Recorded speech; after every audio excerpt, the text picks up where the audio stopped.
குரு என்பார், முத்துக்குமாரன் என்பார், சூரனை கூறு போட்டவனாம், சுனாமியை விரட்டி விட்டவனாம், போகர் கொடுத்த பொக்கிஷமாம், பஞ்சாமிர்த பிரியனாம், பக்துமலை சுவாமியாம். அப்படிப்பட்ட முருகனவன் ரொம்ப ரொம்ப சின்னவனா சுவாமி.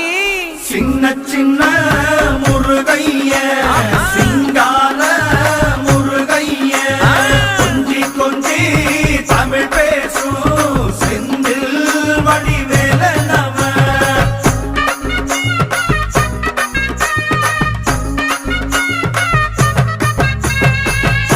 தமிழ் செல்வன் என்பார், சத்குணசீலன் என்பார், மயூர வாகனன் என்பார், மருதமலை ஆண்டவன் என்பார், சென்னிமலை சுவாமி என்பார், சிவன்மலை வேலா என்பார்.